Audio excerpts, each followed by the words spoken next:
Hey brother! Have you guys ever noticed that in Toy Story, Woody here actually has a holster, but there's no gun that goes with it? At this point in my adult life, as you can probably imagine, I have seen Toy Story a lot, and I mean a lot of times. And I've always just been a little bit confused as to whether or not this is like a mistake. Because fun fact, the whole reason that the first ever Pixar movie was about toys in particular is because the animation at the time wasn't really up to animating people. It was really difficult to make them look realistic. So instead, they made a movie about things that are already made of plastic. Toys. They of course still gave it the old college try with Sid though. Nightmare Fuel aside, people were just kind of hard to animate. And it's actually this exact same obstacle which led to all of the kids who are attending Andy's party being the exact same model rig as Andy himself. This is kind of like one of those blink and you miss it details, but once you've seen it, you just simply can't unsee it. And it also kind of explains why pretty much every single shot of Andy's birthday party is like of the waist down, lots of legs and feet. I bring it up though, because if you do have like this animation limit in play, then like why go the extra step to include a holster when it's just otherwise completely unused? Like, I mean, sure, there's that one scene where Sid puts a match in it, which is kind of fun, I guess, but that match doesn't even end up working. So you could probably just, cut that out and no problem. Well, I will tell you what, we have been doing a lot of digging on this particular topic and we have gotten to the bottom of it. And the explanation as to why Woody doesn't have a gun is freaking awesome. Hey, brother!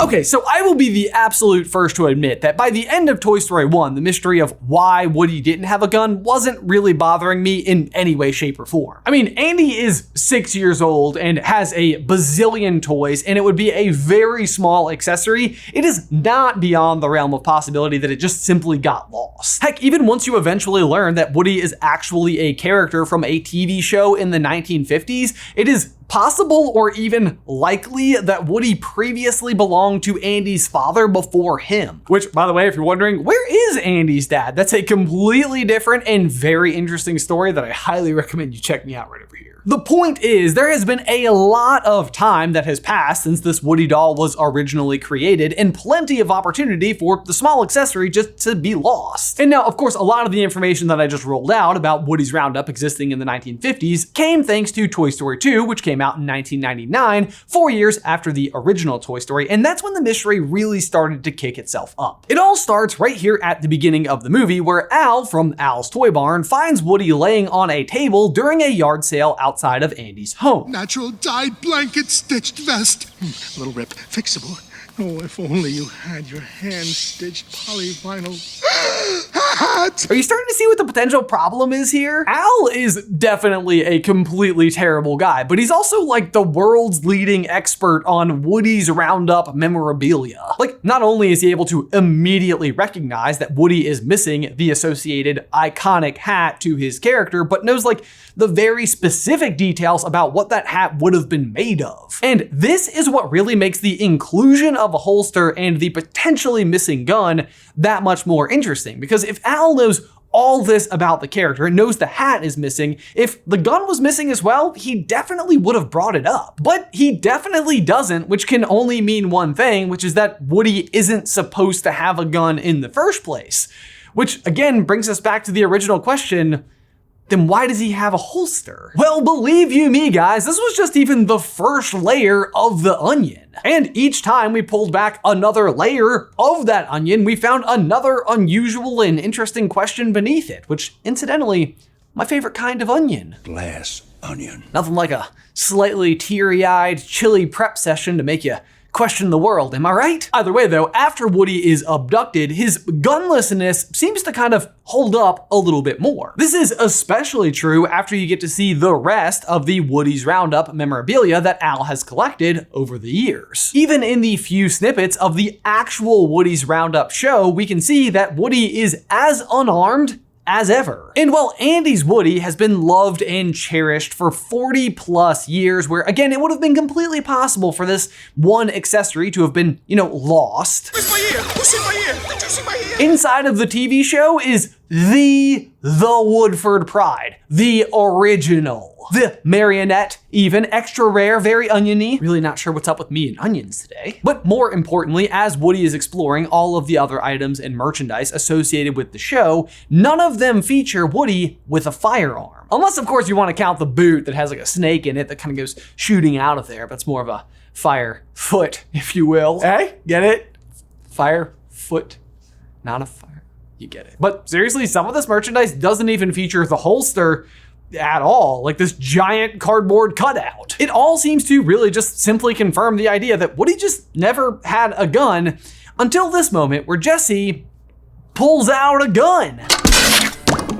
Desperately want to know what the Foley artist did there to make that splat noise. That's a top shelf splat. But also, excuse me, was that a gun? Rhetorical question, of course it was. Despite Woody never being featured with it, there it is among the rest of the Woody's Roundup merchandise, a toy gun. But like, no big deal, right? Like maybe it just belongs to one of the other characters. Woody is obviously a sheriff, so there could also obviously be, other outlaws, right? But let me ask you this then.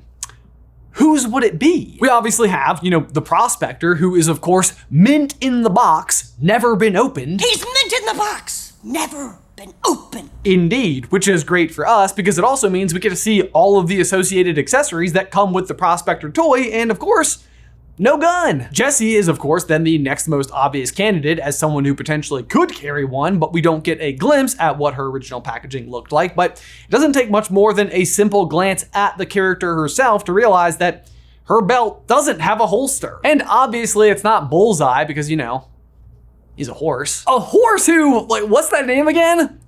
Bullseye? As in you mean like the center of a target, the thing that you practice shooting on. Gosh, I just heard myself say that and I imagined practicing shooting on Bullseye, the character, and that's sad. But so then what? Does that once again suggest the possibility that maybe Woody did in fact have a gun? I mean, that would be perfect, right? For the counterpart for your old Western sharpshooter to have a pal named Bullseye.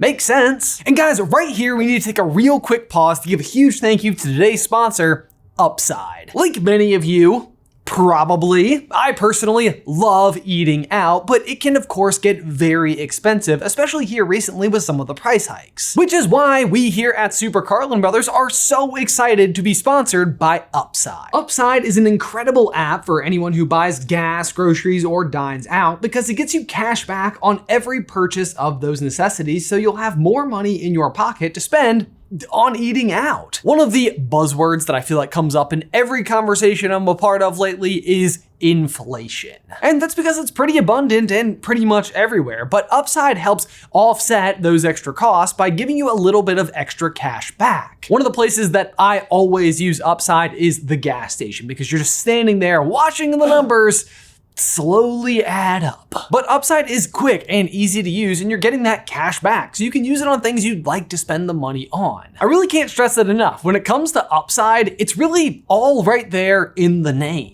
Like when you compare it to credit card rewards or loyalty programs, Upside literally can earn up to 3 times the amount of cash back. Plus, Upside places a huge value on privacy, and they will not sell your information to any third parties because they firmly believe that keeping that information safe is a vital part in the relationship between them, the company, and you, the user. Honestly, guys, there is a reason why Upside has a 4.8 star rating in the App Store. Users are literally getting hundreds of dollars of cash back per year. So download the totally free Upside app and enter promo code SuperCarlin to get an extra 25 cents for every gallon of gas on your first fill up. That's an extra 25 cents on every gallon on your first tank of gas. Again, be sure to use promo code SuperCarlin. Link to everything is in the description down below. Be sure to check it out. Now that I think about it, what is even the first thing we ever hear Woody say? Reach for the sky. Yeah, that's right.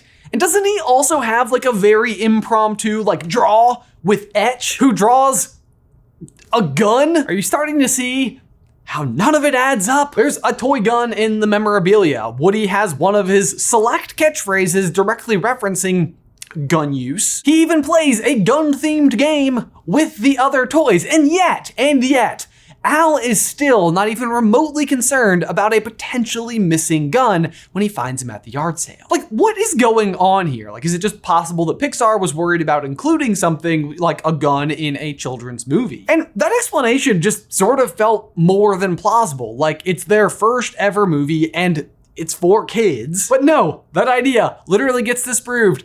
The first 60 seconds of any Pixar movie ever, where the first ever character that you see is holding a gun. All right, everyone, this is a stick-up.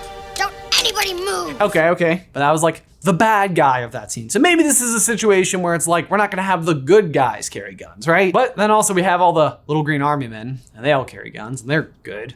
Right? But maybe in their case, they just get like a pass because they're like a classic toy and they can't shoot him or anything. But then, what about Buzz? He has a freaking laser on his arm. It's not a laser, it's a little light bulb that blinks. Sure, Woody, sure. It's still a weapon though. And it's built into him, and he threatens to use it a lot, and he literally changes it from stun to kill. Like, do you see how confusing this is? Weapons are allowed, and while Woody should have one, also seems to not be missing one despite the existence of his very real holster. It honestly was a bit of a humdinger, but like I said at the beginning of the video, we did find an explanation. Way back in 2010, Disney released a Toy Story 3 video game where you could go around and collect Roundup cards with information written on them. And one of those cards, Roundup number 14, features Woody walking into a saloon and is inscribed gunless law. And that's when it finally all made sense. Woody's holster isn't some kind of mistake. It's a very intentional statement about the kind of law that Woody practices. It is a reminder to everyone he meets that Woody believes in a non-violent form of conflict resolution. When a man carries a gun all the time, the respect he thinks he's getting might really be fear. So I don't carry a gun because I don't want the people of Mayberry to fear a gun. I'd rather they respect me. That is a quote from another very famous gunless sheriff by the name, fittingly, of Andy Griffith. Whether Woody's empty holster is a reference to him or not, I'm not sure, but it doesn't feel like a total coincidence since his owner's name is also Andy. It is also worth probably pointing out that this gunless law mentality probably applies more directly to the original version of the character from Woody's Roundup, not necessarily the toy version of Woody. I mean, Woody himself definitely becomes more selfless as the story goes on, and you could arguably say the whole point of Toy Story 4 is his own self-actualization. But that being said, in the first installment of the Toy Story movies, he does resort to some violence to get things done. Namely, intentionally knocking Buzz out the window and punching him in the face repeatedly. But hey, by the time he gets to Sid at the end of the movie, he's kind of learned from his mistakes and gets away from him with no physical harm done. I mean, Sid has some intense psychological damage that will probably haunt him forever, but physically, no harm done. So play nice. He's fine. And even more importantly, that is why Woody has a holster, but no gun. But guys, thank you so much as always for watching. Be sure to let us know your thoughts in the towel section down below, and don't forget to leave a like on the video and subscribe if you haven't already. If you'd like some more Toy Story action from us, you can check out this video right here, which we titled Toy Story 0, and it is Woody's original origin story. It is really, really interesting. A fascinating person we got to talk to about where Woody might have come from. Be sure to check it out. But otherwise, until next time, bye.